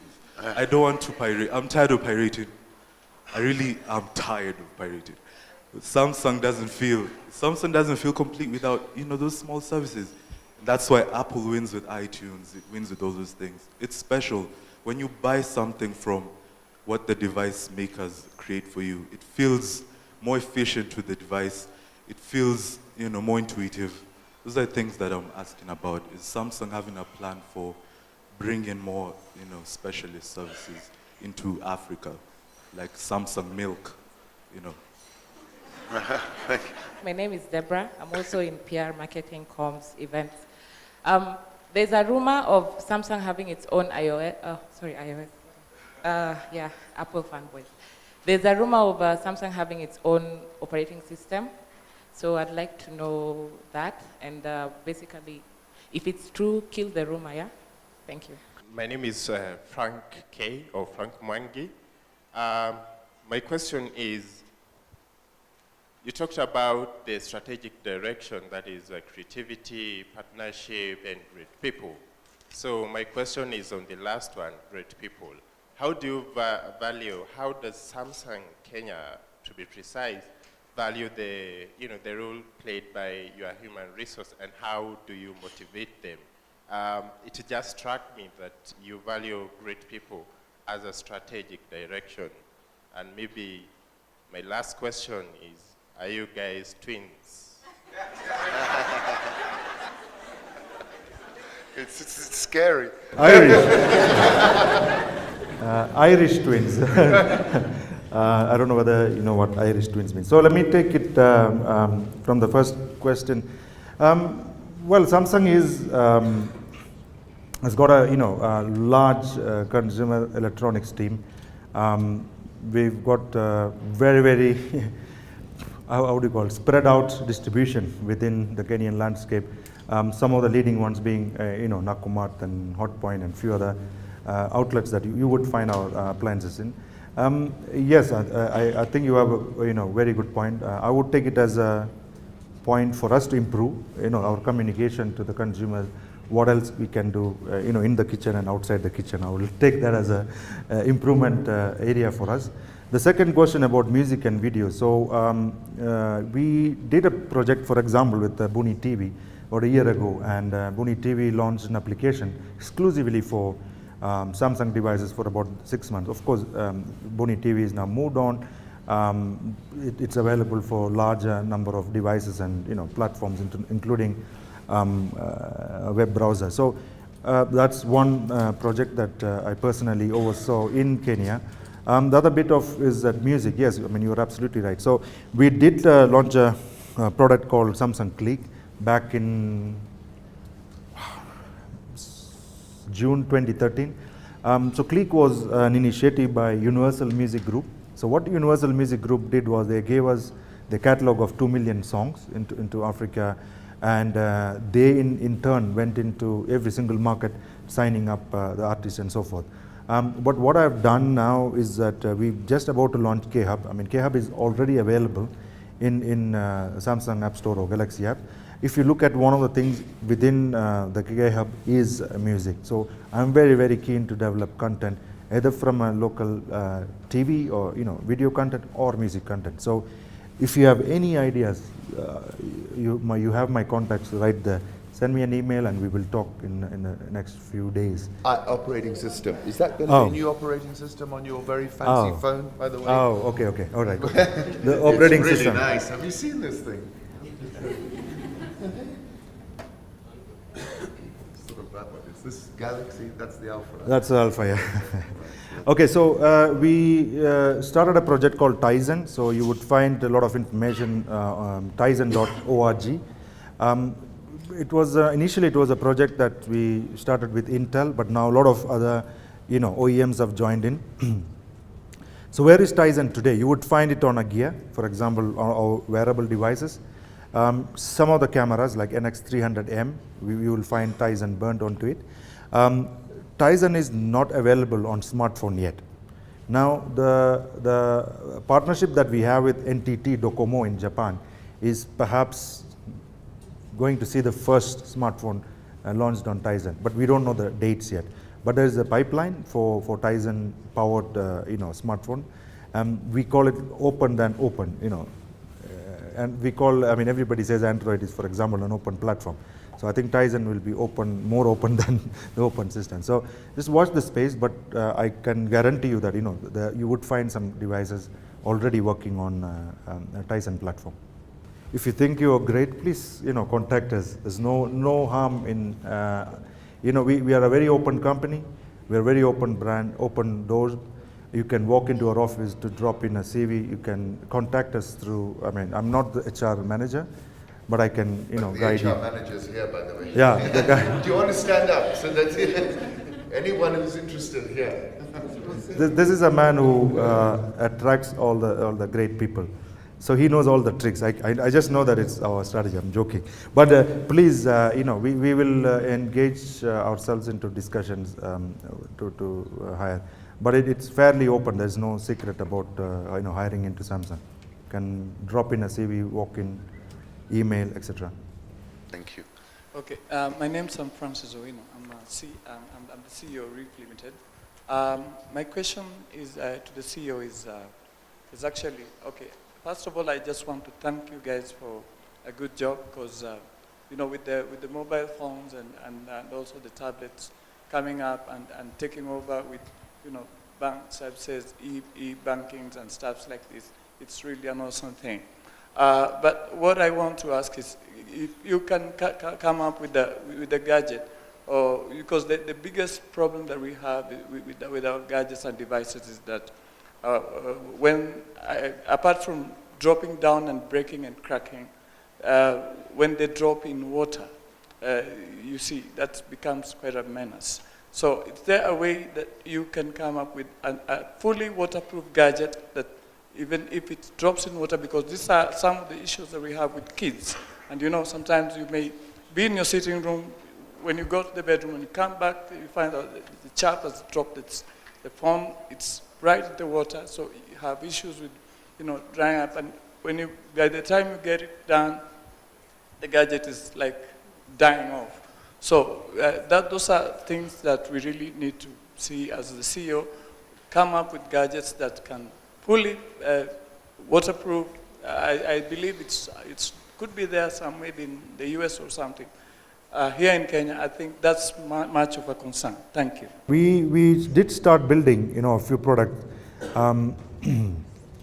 So the immersion in water, or there are different IP ratings, or ingress protection ratings. So we just built a product which is IP67, which we can call it dust proof and waterproof. If you drop it into the water, I think within 30 seconds if you retrieve, there is no problem. What I wanted to impress upon you is that this product we started building, it's perhaps in the high end, and we are looking forward to bringing it into the bottom tier. It's a sort of a new thing for us, so very good feedback. But Galaxy S5, we have seen it performing in the rain, performing in deserts, and for example, even in Rally Pines, we have taken it personally, and it works very well. But there is also another range of products that we've started building and marketing. It's called Active. So there's X Cover, there is a Tab Active. You will find a little bit different range of product, which we are building especially for industries and where there is a higher demand of ingress protection. So these are just initiatives that I've started, but I like to bring your attention to the fact that it's all about economies of scale. So we would, obviously start from a higher price point, and as and when material science develops and when we have more supply, we'll definitely bring it down to the bottommost point. But on top of it, if you have bought a Galaxy S4 or S5 in the past, and if you have had this issue, you can walk into our customer service plaza and get a free replacement within the 24 months, within the warranty period. So we also put in measures to make sure that we tell consumers, okay, if it's a Note 3 or for example S4 that you bought in the past, it's not protected, whether it is a screen or a water damage, you can walk into our service center to get a replacement, free replacement. So there are a number of initiatives on ground, and we will take your feedback again, and we will look at it, what else can be done from a bottom down. Thank you so much for the comment. I think it's yours. Morning. Morning. My name is Dr. Julius Weche. Oh, you give me how many seconds to? No. I'm Okay. just looking at whether it's morning or afternoon. Okay. I have to check my Samsung phone and in order to check. Anyway, my name is Dr. Julius Weche. I'm the team leader at the ACAD Education Group. We've got quite a number of our young people here. I don't know if they can raise their hands. But basically, we believe in molding aspirations. And your phones are one of the things that really help young people really aspire for success. So one of the things that we do is that we go into the schools, we go into communities, and we have events that we'd like to have similar to these, where young people can be able to engage with like your desk at the back over there. So one of the other things we also do is we work on a CSR platform. So for example, I'm very glad that Mugo is here next to Mary, who does a number of things at a number of schools. My question is, how can we be able to engage so that we can continue to mold the aspirations of students in these schools? Do you have any sponsorship that can allow people to go into these places? Because just as a matter of interest, we go to schools where there's like 1,000 students at one go. We can even go to about 3 or 4 schools per week. So if you look at the numbers, 4,000 students in a week, that would be almost, 20,000 in whatever period of time. Those are people whose aspirations are going to be increased just because they have having access to your, smart devices up there. What do you have in terms of that, collaboration? Thank you, Doctor. I really appreciate. Probably you touched one of my passion areas outside the business. I think what we can do, we can certainly, sit across the table. Maybe we need to build a brand new platform. We talked about student outreach program, but that's pretty much in the university level. You're right. I mean, we haven't yet gone into the school level. I mean, perhaps something that we can build as a platform. Now, whether it is CSR or CSV or it's a mentoring or inspirational program, we will put the final colors to how it should look like. And Mugo is also here, so we will look into it. It's a fantastic idea, and I think it will help a lot of students in getting motivated and reaching where they should reach. Thank you so much. My name is Liz Orembo. My question is a bit short. What do you think are some of the opportunities of big data, especially in the mobile industry in Africa? Good question. Great. We, as a company, we've been talking about big data for about 9 months thereabout. I mean, let me say from December 2013. I mean, we have been looking at it. What we haven't figured out is that we have got data existing in multiple points. I mean, I'm sure you know what challenges we go through. So one of the challenges, I'll give you a very small challenge that I have in this context, is that some of our retail points are not, for example, computerized. They have no IT infrastructure. There is no software. There's nothing. So for us to, for example, as a company, if in case I'm looking at a trend for sellout happening in Kisumu or in Kapsabet or in Kitale, I'm not able to get that because there's no infrastructure enabling, there's no ERP. So with the data that we have, we are now currently sitting together to see how best a CRM can be built behind the big data.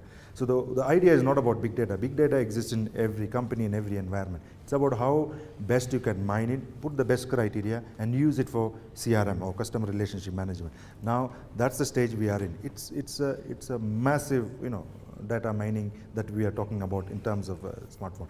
The other point about data mining and the big data is that there is still no big collaboration between corporations. I'm sure you know what I'm talking about. It's only recently that the cooperatives have started sharing the bad debtors data with the big banks. I'm sure you've read that in the newspaper. It's a very new development. So I hope, the partnerships will grow.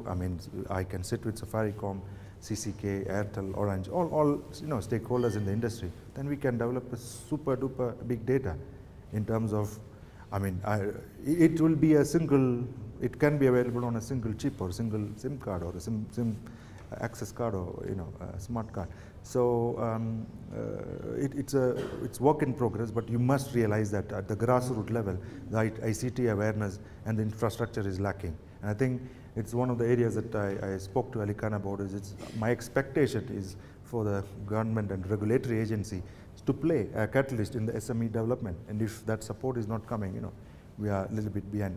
It's all it's all correlated in one way or other. But as a company, definitely yes. With the big data that we have now just set up the criteria to take it to the CRM level. But it's a fantastic question. Thank you so much. Good morning, everyone. Morning. I'm Dennis. I have 2 questions. One question is, how often does Samsung involve the African techpreneurs, and especially those of us in Kenya? And do you think that open spaces such as iHub are properly used.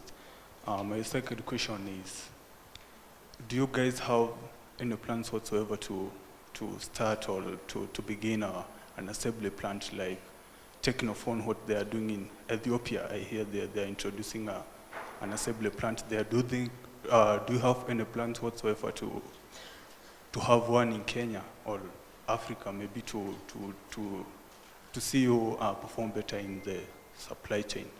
My last opinion, I have an opinion, and I would like to thank your marketing group. I think you guys are great. I go everywhere. I see Samsung on the blogs here. I mean, who just wakes up in one day and decides our landmark there deserves a ring? And I think that was my blowing for me. Yeah. Good point. Thank you. Your marketing has been fantastic. I mean, I was at a function, and I was just looking at the phones or devices, and it was 90% Samsung. So, I mean, there's people. Let's ask the people. How many people have Samsung?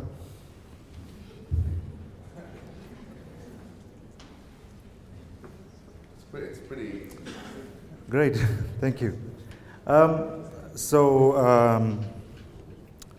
About iHub, the first question about is iHub. So we been engaged with iHub for quite some time now.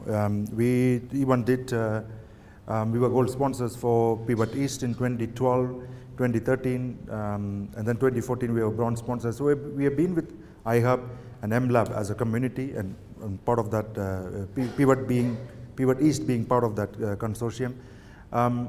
The other part of engaging with iHub is that one of the things that we established right back in 2011 is to have some of the key documents, FAQ about Samsung App Store or Galaxy Apps as we call it, loaded onto the iHub common storage area.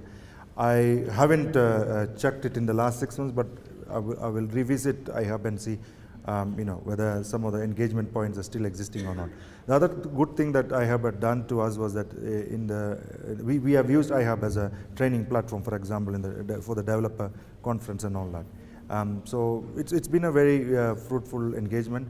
But as I always said, my doors are always open, and we always welcome to ideas. We've got a dedicated person who's looking after the ecosystem and developer community activities. So anything that we have missed out, I think that's perhaps the area that I would love to hear. I mean, the good things are always, people are always telling me the good thing, but I would also like to know what I haven't done in terms of ecosystem partnership. The second part about factories, for example, in Ethiopia, we have a printer factory and we have a TV factory in Ethiopia. No, we haven't done any smartphone factory in Africa, but we have done a number of other factories in Africa. Even in a place like Nigeria, we do have a factory. We just opened it about 4 months ago. It's a TV assembling plant. So these are part and parcel of our way of working. The reason why smartphones haven't come is it's just purely because of the infrastructure and the quality control consciousness that we want to maintain. It's always debatable, saying should we write that like someone had written on the box, or it's designed in, think about it, designed in South Korea, made in Africa. We will look at it, but we believe that for the smartphone technology, especially because some of the components are not even assembled by human beings, it's done by robots, meaning not robots, but mechanized machines. So if you go to Samsung plant, you would find a blank PCB, getting into a machine. When it comes out, it's pretty much assembled. All the components are assembled, and then there are only few human interventions that are done. So it's a bit of a manufacturing capability issue, I guess, and the scale at which we perhaps need to do. But we have been asked this question for about 4 years, and I'm pretty sure that our global CEO and president are looking into expanding into Africa. Thank you. Good morning, everyone. Morning. So it's good to have Samsung today. So for me, I find the research team of Samsung company very aggressive and has a good research team. So my question is, when are you guys planning to launch something that is transparent or translucent? That's either a transparent phone or tablet or because Samsung is really battling very hard with Apple. That's a fact. And when it comes to innovation, people here are very passionate about innovation.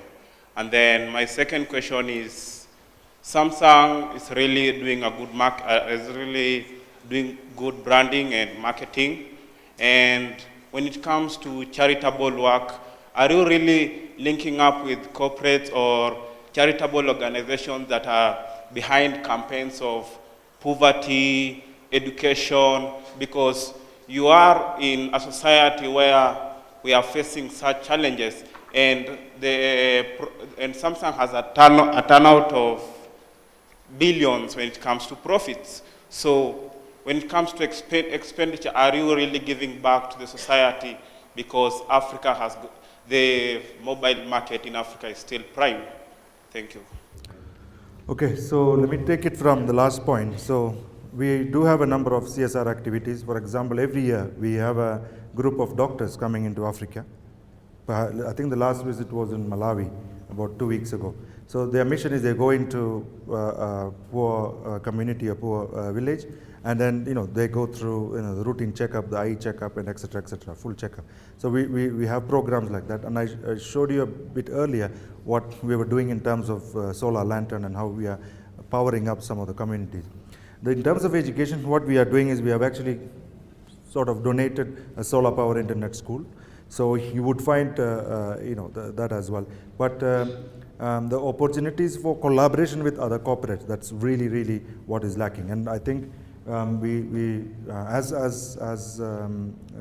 looking at from my perspective, as in Kenya, as Kenyans, we could do more and more collaborations. I think that's where we would reap much more benefits rather than being a single company. So I think your point on partnership with other corporates is very valid, and it's a point well noted. Thank you. Thank you. Yeah, thank you. Thank you. Okonji is my name. Now, just to add value to what my brother here said, how far have you gone with the war on counterfeit? Because Samsung seems to be a juicy product. That's why many people want to imitate you. Now, the second question, how sustainable is your Hope for Children program? And what are, well, you just said passingly that you are targeting university people. But I would say you start from the grassroots. We have street children that needs help. Those universities, they have reached there. Let us start down. Thank you. Okay, I think I would go back to Hope for Children project. So we do have a Hope for Children project from that perspective. But whether or not we have engaged with the street children, I would say no, because that's an area that really we have to look into it. One of the I can say that one of the areas we are looking into is what this gentleman just said about the poverty. We are looking at collaborating with one of the existing corporates who have got reach into that segment. And the reason why I talked about the university outreach program is because the education or the training aspect of the university, especially in the ICT, we were really tapping into one particular area of training people into mobile application using a platform which is Android, not really specific to Android, but it's not really specific to Samsung products only, but it's a general platform which is the most common used platform. In the previous phase, we actually did Bada, which was a very Samsung specific product, but we decided to give up our own proprietary platform and go into a more general training aspect. And also, if you look at the fact about engineering academy, it's not about university children. We are basically creating technicians. Or like a polytechnic. Engineering academy, you can call it as a sort of like a polytechnic where technicians are being trained in terms of how to troubleshoot or how to repair from hardware or software perspective. So I think it's about layering our thoughts into saying that what are we doing in this segment and what are we doing in this segment. But your point on the grassroots level is well noted. I think the challenge that I would have is that which is that one corporate organization who would love to partner with Samsung to take this forward. I think that's where we should start from. Some of these things that you're talking about is very, very fundamental civic problems. I mean, some of them even big brands cannot solve. I mean, probably a lot of involvement from the regulatories, from the government agencies, and so forth. So, but it's a good, very valid point about what you said, and I will take it back into our CSR team, and we'll see what best we can be done. But just on a softer note, I mean, as a team, as a staff, employee, or like a SACO or whatever, we do have engagement with some of the orphanages. We do have engagement with some of the poorest schools in Kenya. So what we have done, for example, in my team is that, for example, Peter sitting here or some sitting there, they all been tasked to find out one thing that they should do in their own society, from their village and from their own community. And that's purely from a personal perspective. And what we do when, for example, Peter identifies in his village what small thing we can do, then we go as a staff team and as a more like an employee group into the group, supporting them with food, or we have painted, we have cleaned. There are a number of activities that we have done from that perspective as well. I think what is lacking, perhaps, in my opinion, is that we have not been very good in communicating the CSR activities into the PR. So I think there's some Samsung team members here. I think one of the key action members, I'll take it back, is how best we can communicate our existing activities into the media, and then that's the starting point, and then see what best we can be done. But very valid point, but I assure you that we do programs with orphanages, we do have programs with some of the poorest schools in Kenya.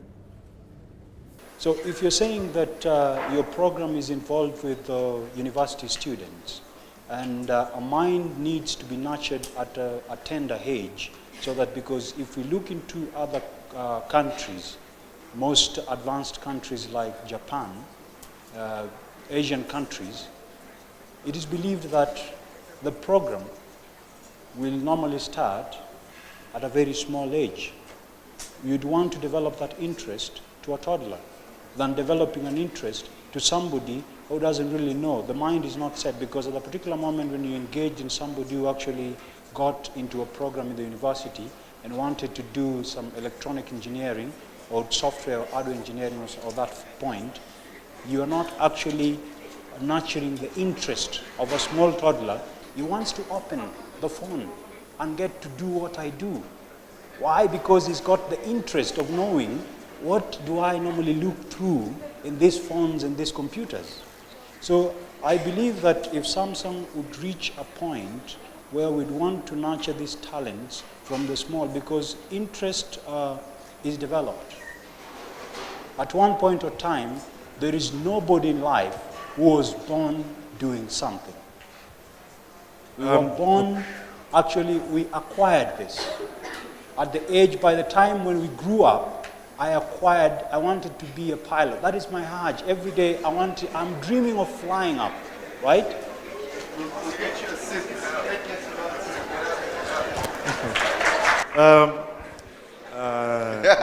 But no, there's a whole lot there. Number of questions in there. I can tell you one thing, what a government or a ministry can do, we can't do it for sure. So having said that, I mean, what we are doing, my personal role, and I'm going to throw it upon to everybody, or throw it open to everybody, is that if you've got a clever application, if you've got a clever content, if you've got something, you think information, like you rightly said, that would, empower somebody's life or make somebody's life more productive, we are very, very open to listen to those ideas.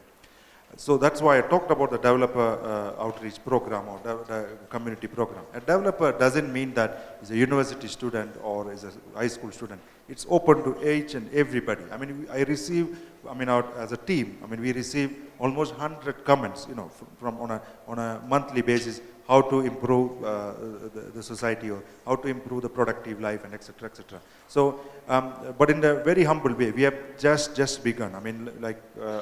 Perhaps should reiterate the fact that I mean, from where we started, I mean, for example, in 2007 and where we are now after, 7 years of being in Kenya, I mean, we have grown consistently, but by no means, we are bringing some of the, I don't know, even talk about the school or classrooms that are available in Korea or in Japan. The reason why I'm talking about it is because, for example, a primary school in Korea, I mean, somebody in class 3 or class 4 has gotten access to the tablet, not because he brings the tablets from home, but the tablets are right in the school itself. And there is, for example, a smart board on it. So the content sharing is live. You don't need to go to the class to get the content. Even if you're sick, if you have the tablet, you can still see what's going on in the classroom. The infrastructure and the country itself, there's huge amount of development. Where we are now, we are really starting from, as a country, as a company, we are starting from very humble beginnings.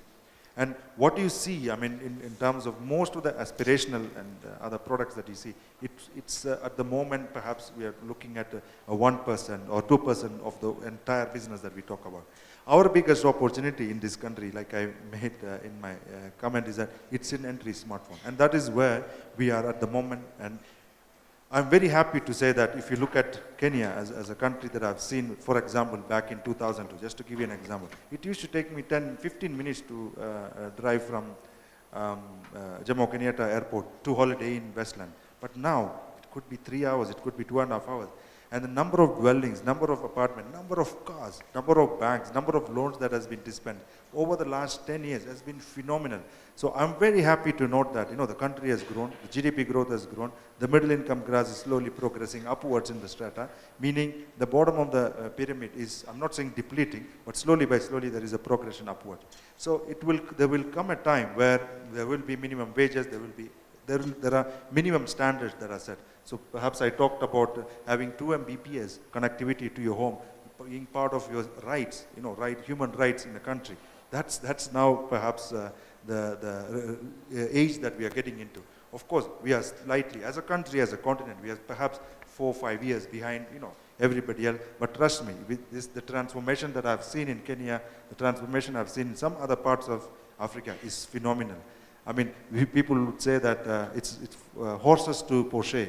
There hasn't been anything in between. I mean, that has been, the growth of Africa.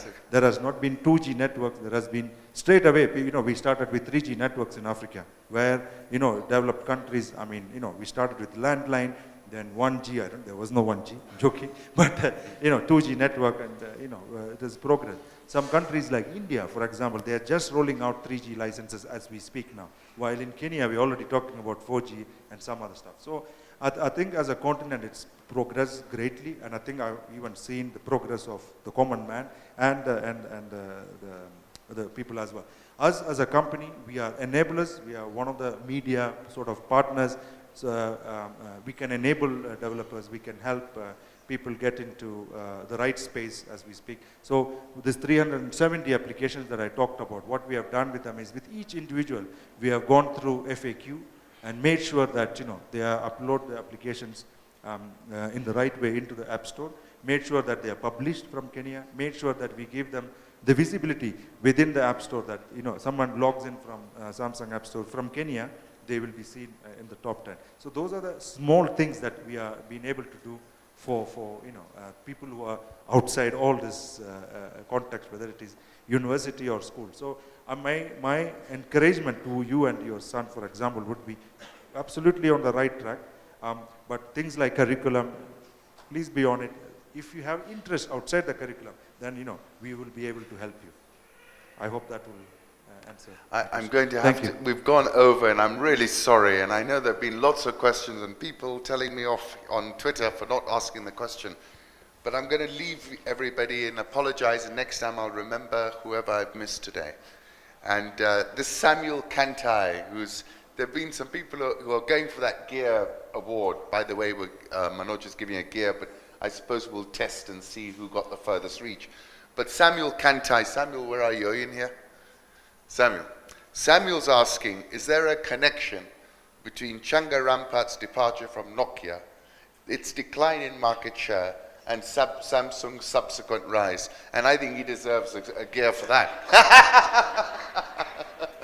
Absolutely not. Absolutely not. I just happened to. I worked with them for 5 years, and I learned quite a lot of good things. Absolutely phenomenal brand and company to work with. I happened to leave for personal reasons. Actually, one of the reasons being moving back to Kenya to be with my family. My wife is sitting right here. To be with my family was one of the key priorities, and there wasn't anything else. But if you could have asked the question from a different angle, but I'll give you the answer anyway, is that I did not see what the rest of the people in Android was doing and what Nokia wasn't doing. I think that's one of the pain points that I had as being in the technology space for some years.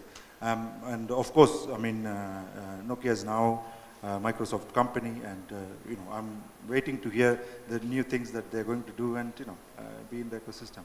But thank you so much for the question, and I probably answered it from a different angle. I'd like to thank Manoj for a fantastic and really wide-ranging MindSpeak. I'd like to tell you, if use this opportunity if you've got an idea or you want to touch base with Manoj, to interface and interact with him in the next 5-10 minutes. That was really, really inspirational, Manoj, and fantastic to hear, and we wish you every success, and I genuinely wish you fulfill your passions, which are so much around encouraging the techpreneur space here in Kenya. And I think, in many respects, you're much more qualified than a lot of other people who are trying to do that same thing. And I really hope, actually, that one day, you and I and others, set up a tech investment fund where we can go and finance people's fantastic ideas. Because one thing I know, we're not short of ideas in Kenya. We're not short of superhuman capital. We just need to organize ourselves better at times. That's all. Thank you very much, Manoj. Thank you so much. Thank you.